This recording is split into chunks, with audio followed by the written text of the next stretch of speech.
महाराष्ट्र में वोटिंग की रफ्तार अब भी धीमी। शाम 4 बजे तक 44% मतदान। हरियाणा में शुरुआती सुस्ती के बाद मतदान ने पकड़ी रफ्तार। 4 बजे तक 51% वोटिंग। नागपुर में सीएम देवेंद्र फडणवीस, केंद्रीय मंत्री नितिन गडकरी और आरएसएस प्रमुख मोहन भागवत ने डाला वोट। बारामती में पवार फैमिली ने किया मतदान। मुंबई में ठाकरे परिवार ने की वोटिंग। इंडस्ट्री के दिग्गजों ने भी की वोटिंग। एसएल ग्रुप के चेयरमैन डॉक्टर सुभाष चंद्रा और जी एंटरटेनमेंट के एमडी सीईओ पुनीत गोयनका ने किया वोट। महिंद्रा एंड महिंद्रा के पवन गोयनका और गोदरेज ग्रुप के आदि गोदरेज ने भी किया मतदान। बॉलीवुड सितारे भी वोट डालने के लिए घरों से निकले। शाहरुख खान ने पत्नी गौरी समेत किया वोट। सलमान और ऋतिक रोशन ने भी किया मतदान।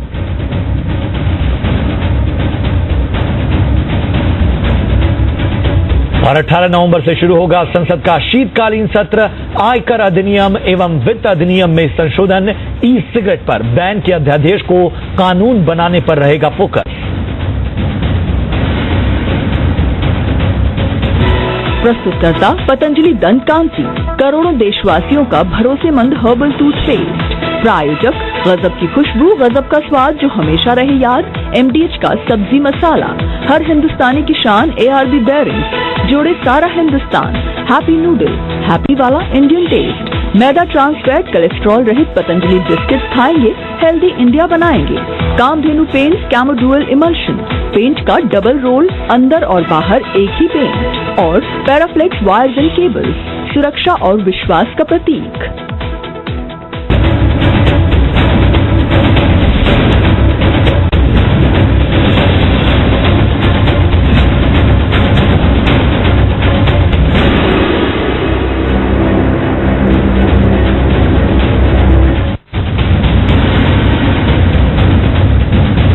नमस्कार। महासंग्राम में बहुत बहुत स्वागत है आपका। और महाराष्ट्र और हरियाणा में इस वक्त विधानसभा की वोटिंग अब जो है वो अंतिम चरण में है। जी हां, महाराष्ट्र विधानसभा की 288 सीटों और हरियाणा की 90 सीटों के लिए वोट हो रहे हैं। और इस वक्त की बड़ी खबर आपको हम बता दें कि महाराष्ट्र विधानसभा की 288 सीटों और हरियाणा की जिन 90 सीटों के लिए वोट इस वक्त पड़ रहे हैं, उसका जो परसेंटेज है 4 बजे तक महाराष्ट्र में 44% मतदान हो चुका है। मुंबई में 4 बजे तक 35% मतदान हुआ है। वहीं बात करें अगर हरियाणा की, तो हरियाणा में 4 बजे तक 51% मतदान होने की खबर है। जहां एक तरफ मुंबई में 4 बजे तक 44% मतदान की बात सामने आई है, तो हरियाणा अव्वल नजर आ रहा है। और हरियाणा में 4 बजे तक 51% मतदान हुआ है। आपको बता दें, अगर हम इन आंकड़ों की बात करें तो हरियाणा आगे निकलता हुआ वहां के जागरूक मतदाता महाराष्ट्र को पछाड़ते हुए। जी हां, महाराष्ट्र में जो वोटिंग परसेंटेज है वो 44% के करीब है 4 बजे तक। और हरियाणा में 4 बजे तक 51% मतदान हुआ है। तो बड़ी खबर यही है कि 4 बजे तक के जो वोटिंग परसेंटेज हैं वो हमारे पास सामने आ चुके हैं। महाराष्ट्र की 288 सीटों पर जो वोटिंग हो रही है उसमें 4 बजे तक मतदान हुआ है। अगर हम बात करें मुंबई की, तो 4 बजे तक 35% मतदान हुआ है। वहीं हरियाणा में 90 सीटों पर 51% मतदान 4 बजे तक दर्ज किया गया है।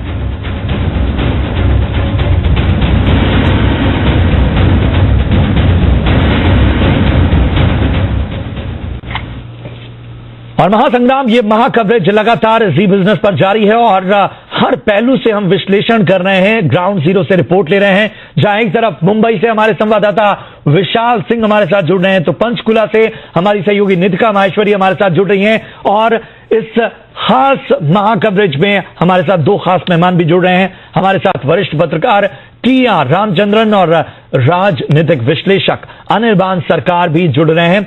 आप सभी का बहुत बहुत स्वागत। और जाहिर सी बात है कि जो इस वक्त वोटिंग हो रही है उसको लेकर बहुत ज्यादा रुझान है और किस तरह से वोटिंग सामने आई है उसके आंकड़े हमने आपके सामने रखे कि महाराष्ट्र में 44% अब तक वोटिंग हुई है। वहीं बात करें अगर हरियाणा की तो 51% वोटिंग हुई है। नितिका माहेश्वरी के पास सबसे पहले चलेंगे। नितिका, जाहिर सी बात है कि हरियाणा जो कि कहीं ना कहीं एक सुस्ती नजर आ रही थी, लेकिन लास्ट आवर्स में एक तेजी नजर आई। तस्वीरें आपने दिखाई, कुछ खास घटनाएं अगर हुई हैं तो उनका जिक्र करिए। जाहिर सी बात है महाराष्ट्र को जो जागरूक मतदाता है हरियाणा के, उन्होंने पछाड़ा है।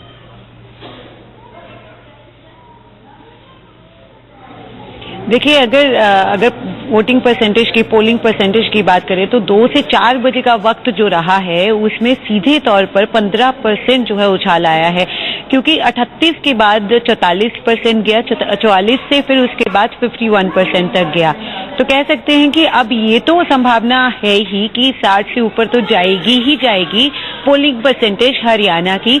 लेकिन अभी भी अगर देखा जाए कतारों में जो है लोग जरूर खड़े हैं, तो उससे ये भी उम्मीद लगाई जा सकती है कि 65 से 70% भी जो है पोलिंग परसेंटेज जा सकती है। इसके साथ ही आपको बता दें कि फिलहाल अगर सबसे ज्यादा पोलिंग की बात करें तो सबसे ज्यादा जो भी डिस्ट्रिक्ट सबसे ज्यादा जहां पे पोलिंग हुई है उनमें फतेहाबाद भी है और साथ ही कैथल भी है। तो यहाँ पर जो जिलों के हिसाब से देखा जाए तो सबसे ज्यादा पोलिंग यहीं पर ही हुई है। और अगर पंचकुला कालका की बात करें तो कालका एक टाइम पे सबसे पीछे था, लेकिन उन्होंने काफी रफ्तार पकड़ी है और 59% वहां पे भी जो पोलिंग हो गई है। और जिस तरह से हम पहले भी बता रहे थे, एक अहम बात यह है कि मुख्यमंत्री मनोहर लाल खट्टर की जो जगह है करनाल, वहां पर भी पोलिंग बहुत कम हुई है। 39% सिर्फ वहां की पोलिंग जो है, पोलिंग परसेंटेज अभी तक सामने आई है। इसके साथ ही टोहाना और साथ ही रानिया, ये 2 जगह हैं जहां पर 70% से ऊपर जो है अभी तक पोलिंग हो गई है। इसके साथ ही हिसार की बात करें 42% सामने आई है, जो अभी का डाटा इलेक्शन कमीशन की तरफ से दिया गया है उसके हिसाब से बता रहे हैं आपको। पटौदी में जो है सबसे कम अभी तक पोलिंग हुई है, 36% है। गुरुग्राम में 37 है।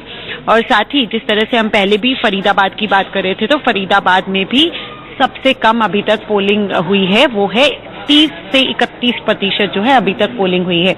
यानी कि कह सकते हैं जो छोटी सिटीज हैं, अब फिर से वही बात कि वहां पर लोग निकल रहे हैं वोट डालने के लिए, लेकिन अभी भी जो बड़े शहर हैं वहां पे रफ्तार अभी भी ज्यादा पकड़ में नहीं आती हुई नजर आ रही है। अभी भी वहां पे बहुत स्लो जो है पोलिंग परसेंटेज बढ़ रही है। लेकिन ये जरूर है, जिस तरह से आंकड़े सामने आ रहे हैं तो ये जरूर उम्मीद की जा सकती है कि 60% से ऊपर पोलिंग जो है वो हरियाणा की जाएगी ही जाएगी। जी बिल्कुल, और वाकई उम्मीद यही करेंगे कि हरियाणा जिस तरह के उत्साह दिखा रहा है वो आगे भी बरकरार रहे। लास्ट आवर से हम सभी से गुजारिश करेंगे कि वो कम से कम इस लास्ट आवर में अगर वो पोलिंग बूथ में पहुंच जाते हैं तो भी उन्हें वोटिंग का अधिकार होगा, तो अपने मताधिकार का इस्तेमाल जरूर करिए। मुंबई से हमारे सहयोगी विशाल सिंह भी जुड़े हैं। विशाल, मुंबई ने निराश किया है, जो पोलिंग परसेंटेज आए हैं वो बहुत ज्यादा उत्साह बढ़ाने वाले नहीं है। पिछले बार की तुलना में क्या कहा जा रहा है, क्या यही ट्रेंड देखा जाता है, इसी तरह का वोटिंग टर्नआउट होता है, या इस बार निराशा है, वाकई लोग छुट्टियां मना रहे हैं क्या? जी, अगर देखा जाए तो इस बार मुंबई के मतदाताओं ने वोटिंग के मामले में निराशा की हुई है। अगर तुलना की जाए जो 4-5 महीने पहले चुनाव हुई थी, लोकसभा चुनाव में, उस वक्त वोटिंग परसेंटेज था और उससे कहीं ज्यादा हाई था। आज की बात करो तो आज सुबह से ही मुंबई कर घरों से बाहर कम निकला है। सुबह से ही मतदान दर प्रतिशत काफी कम रहा है। अभी बात की जाए 4 बजे की, तो 4 बजे के आसपास केवल 35% ही वोटिंग परसेंट आ चुका है। अब 5 बज चुके हैं, आखिरी का 1 घंटा बचा हुआ है। ऐसे में कयास लगाया जा रहा है कि आखिर आखिरी के 1 घंटे में कितने मुंबई कर बाहर आ पाएंगे और कितना वोट कर पाएंगे। और रेस्ट ऑफ महाराष्ट्र की बात करें तो वहां पर अभी 4 बजे तक देखेंगे तो कुल 44% वोट हो चुका है और आके 2 घंटे आने बाकी है। फिलहाल 5 बज चुके हैं। कि मुंबई की बात की जाए तो मुंबई में बहुत जगह देखा गया तो इसकी लंबी कतारें जो हमेशा देखने को मिलती थी, इस बार वो लंबी कतारें देखने को नहीं मिली है।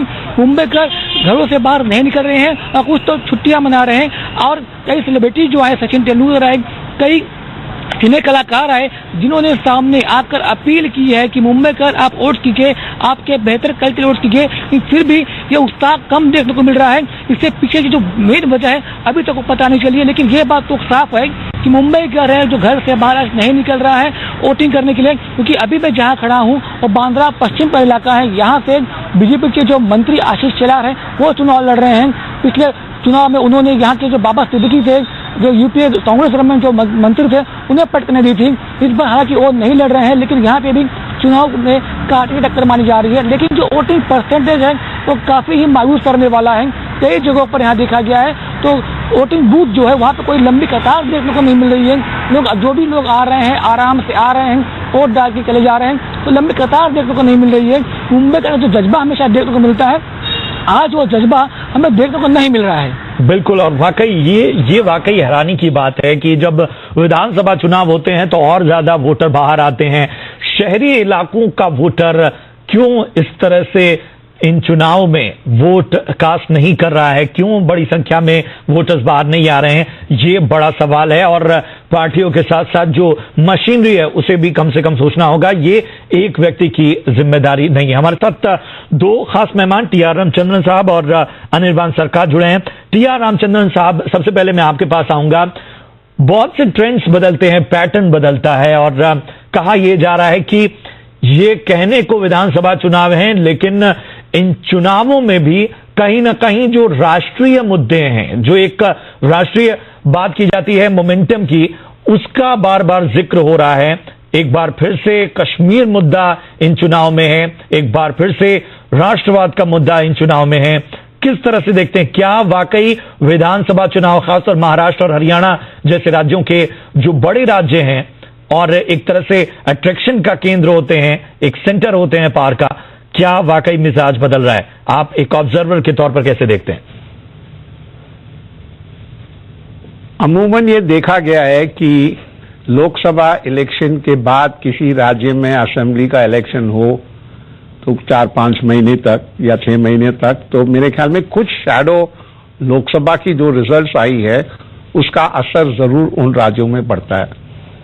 और ज्यादातर उम्मीदें लोगों की यही है कि महाराष्ट्र में और हरियाणा में बीजेपी का परफॉर्मेंस अच्छा रहेगा और जो आंकड़े उन्होंने दिए हैं उसके नजदीक शायद ना पहुंचे, पर बीजेपी सरकार वहां पर दूसरी बार बनाने की उम्मीदें काफी मजबूत हैं।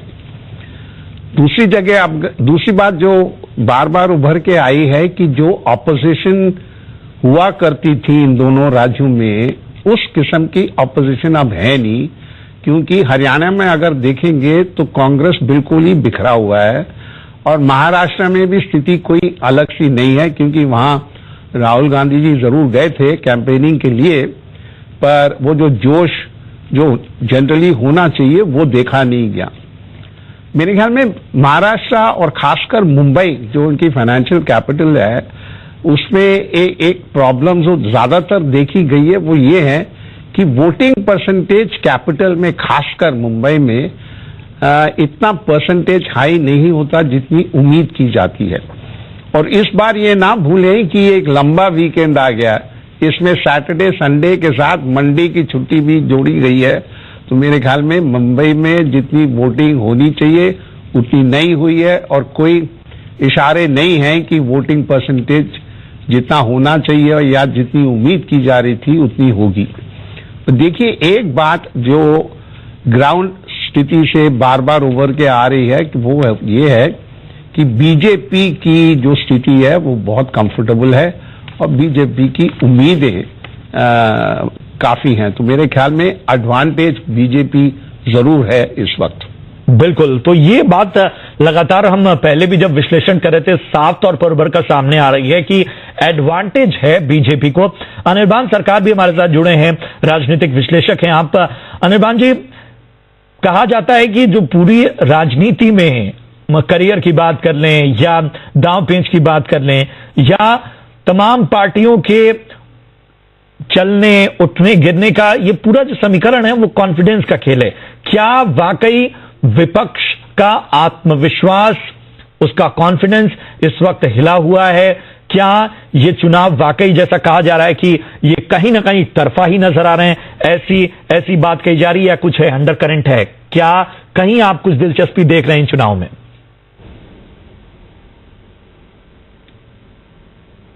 ये देखिए, कहना बहुत मुश्किल है एज ऑन नाउ, बिकॉज अभी वोटिंग परसेंटेज बहुत कम हुआ है। दूसरी बात यह है कि देखिए, महाराष्ट्र में हुआ क्या है कि एक तरफ बीजेपी, एक तरफ शिवसेना, एक कांग्रेस तो कहीं है ही नहीं, एनसीपी ने काफी ग्राउंड्स गेन किए हैं, मनसे ने काफी ग्राउंड्स गेन किए हैं।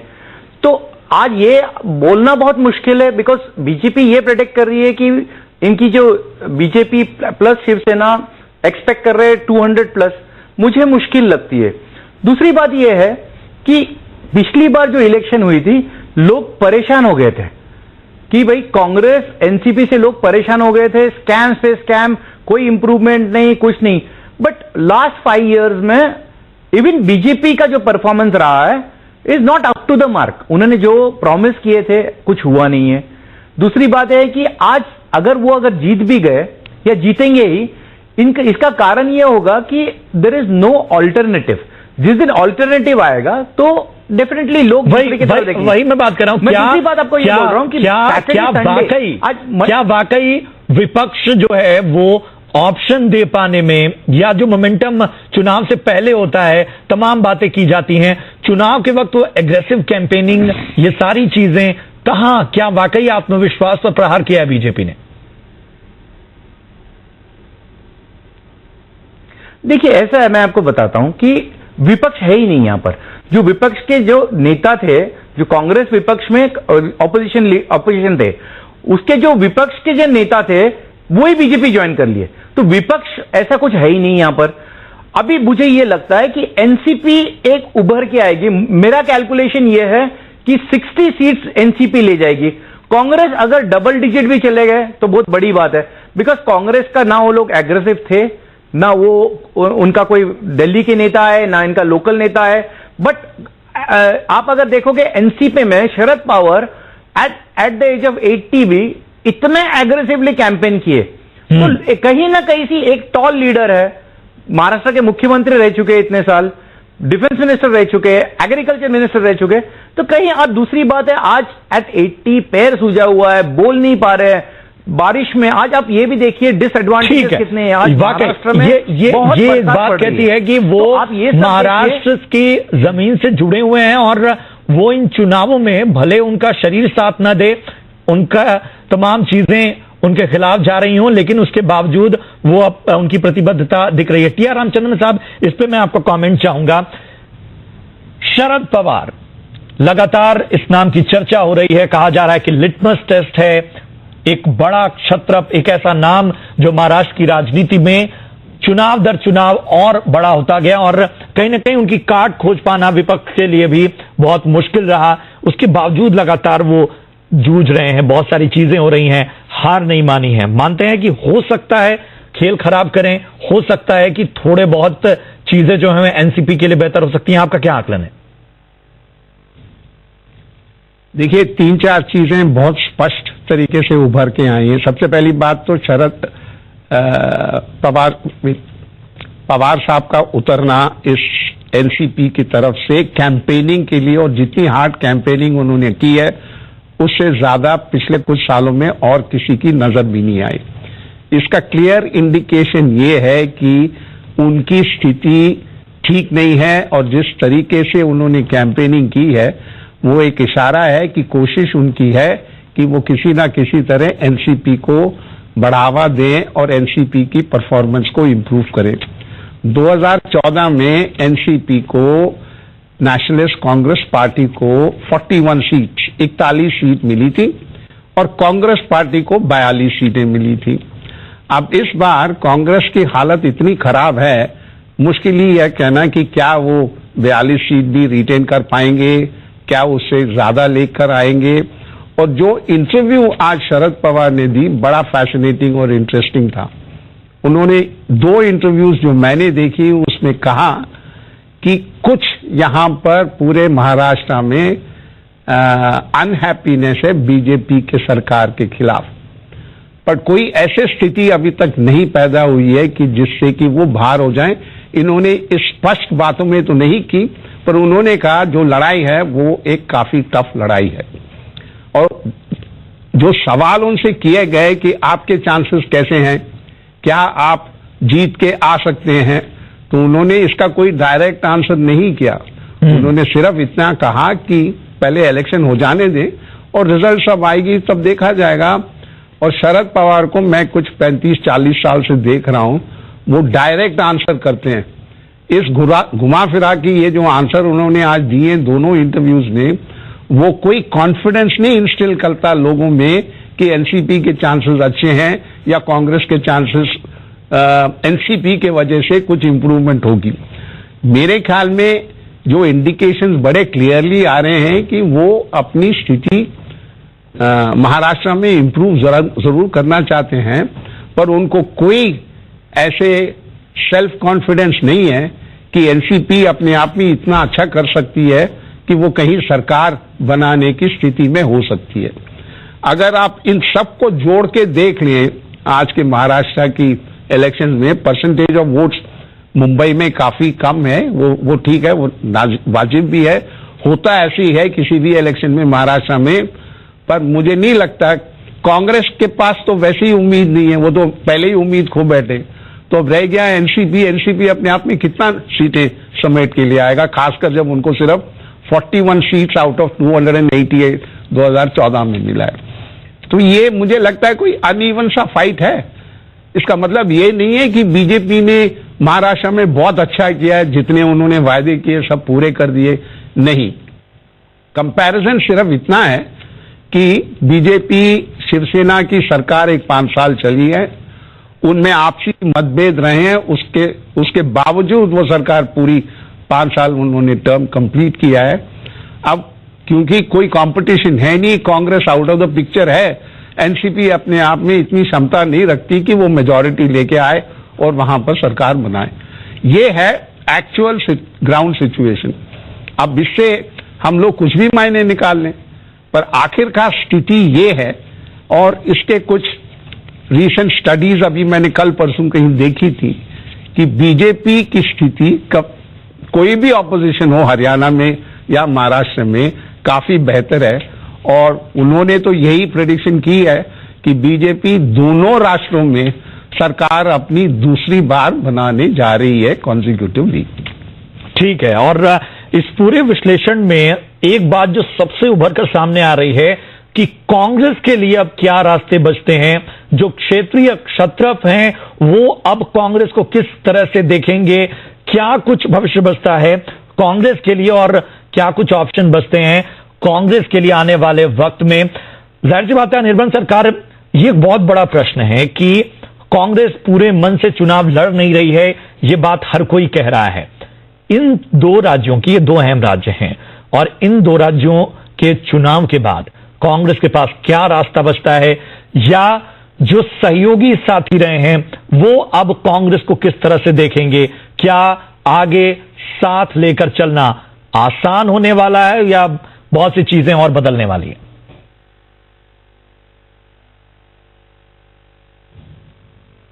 देखिए, भारत एक डेमोक्रेटिक कंट्री है, हमारे लिए ऑपोजिशन होना बहुत जरूरी है। आप देखिए, नेशनल पार्टी हमारे पास सिर्फ 2 ही है, एक है बीजेपी और एक है कांग्रेस। अभी कांग्रेस की तो हाल आप देख रहे हैं, कांग्रेस को रिवाइव होना बहुत जरूरी है, और यह रिवाइव तब हो सकता है जब न्यू ब्लड आएंगे। और ऐसा नहीं कि कांग्रेस में लीडर्स अच्छे नहीं हैं, लीडर्स हैं। आज मिस्टर पायलट है, उसके बाद मिस्टर सिंधिया है, मिस्टर देवरा है। यंग ब्लड के हाथ में आप दीजिए। आप वही गांधी फैमिली, नेहरू फैमिली के पीछे पड़े हुए। अभी एक टाइम आ गया है कि लोग इसमें से बाहर आए, और बहुत जरूरी है कि यंग ब्लड लेके आए। और कांग्रेस में ऐसा नहीं है कि लीडर्स नहीं है, लीडर्स हैं, बट लीडर्स को आप आगे आने नहीं दे रहे हो। फैमिली कब तक फैमिली? पहला देश, उसके बाद फैमिली। आज एक टाइम आ गया है कि अगर इनको रिवाइव होना है तो इट इज वेरी इंपॉर्टेंट कि यंग ब्लड, गुड लीडर्स को आप सामने ले आओ। और हमारे देश में जब हम एक डेमोक्रेटिक कंट्री है, जब बीजेपी ऑपोजिशन में थी तब आप देखिए बीजेपी कांग्रेस जब यूपीए जब गवर्नमेंट सरकार में थी तो हर बात वो लोग ऑब्जेक्ट करते थे, हर बात पूछते थे। आज ऑपोजिशन ही नहीं है, पूछेगा कौन? इसलिए तो ये हालत है, ये मन मर्जी कर। ठीक है, ये एक बहुत बड़ा पॉइंट है, ये एक बहुत बड़ा पॉइंट अनिर्बन सरकार ने उठाया है कि आखिर कांग्रेस को रिवाइवल की जरूरत है। क्या ये दो अहम राज्यों के चुनाव वो निर्णायक बात हो सकते हैं? और उसके पहले आपको बता दें, महा एग्जिट पोल आज जरूर देखिए, शाम 6 बजे से लगातार जो तमाम एग्जिट पोल्स हैं उनका एक मिश्रण, एक विश्लेषण। जी हां, महा एग्जिट पोल शाम 6 बजे से लगातार जी बिजनेस पर हम आपको दिखाएंगे किस तरह से हर एग्जिट पोल का निचोड़ एक एग्जिट पोल में, महा एग्जिट पोल शाम 6 बजे से हम लगातार आपको दिखाएंगे। और जाहिर सी बात है, टी.आर. रामचंद्रन साहब, बहुत सी चीजें बदल रही हैं और हरियाणा का जब जिक्र आता है तो कहा यही जाता है कि एक विरासत की सियासत हुआ करती थी। चेहरे अभी भी कुछ, जब स्लाइड्स हम देखते हैं तो बहुत से चेहरे ऐसे पुराने नजर आते हैं जो उस विरासत की सियासत में थे, लेकिन हरियाणा में बहुत कुछ बदल गया इन दिनों और आपने तो काफी अरसे से देखा होगा इन चुनावों को। जी, बहुत कुछ बदल गया हरियाणा में। मेरे ख्याल में बीजेपी पहली बार वहां पर, जब से राज्य बनी है, पहली बार वहां पर सरकार में आया। लगता है कुछ तकनीकी खामियां हैं जिसकी वजह से संपर्क टूट गया है हमारा टी.आर. रामचंद्रन साहब से। लेकिन आपको बता दें कि लगातार विश्लेषण जो चल रहा है उसमें अनिर्बन वही सवाल मेरा, हरियाणा में जो सियासी मिजाज है, चुनाव लड़ने के तरीके, एक विरासत हुआ करती थी, उंगलियों पर गिनते गिनते थक जाते थे लोग और तमाम नाम होते थे, कुछ नाम कुछ चेहरे हमें स्लाइड्स में नजर आते हैं, लेकिन बदला है हरियाणा में चुनावी मिजाज?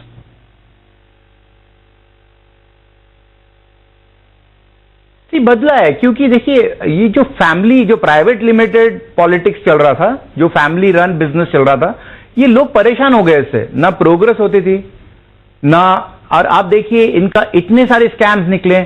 अभी चौटाला जी तो जेल में पड़े हुए हैं। अब इनके पास एक बार सत्ता आ जाए तो इनका एकदम मगज सर पे चढ़ जाता है सब कुछ। तो कोई डेवलपमेंट नहीं हो रहा था। कम से कम बीजेपी के अंडर में देयर इज नो फैमिली जो ये पूरा बिजनेस चला रहा है। Basically it's a business. ये लोग फैमिली इसलिए आती है कि ये बिजनेस चलाते हैं, इनका प्रोफेशन हो गया है। बट अभी कम से कम बीजेपी में ये एडवांटेज है कि it's not a family run. कम से कम प्रोफेशनल्स उसको रन कर रहे हैं, अच्छे लोग रन करते हैं, ग्राउंड रूट के लोग रन करते हैं। हरियाणा एक ऐसा स्टेट है विच इज एग्रीकल्चर बेस्ड और उसमें हरियाणा में बहुत कुछ करने जैसा है। हरियाणा काफी पिछड़ा हुआ स्टेट हो गया था, बट अभी मुझे लगता है कि लास्ट 5 years में थोड़ा बहुत तो डेवलपमेंट हुआ है। It is we can say it is better.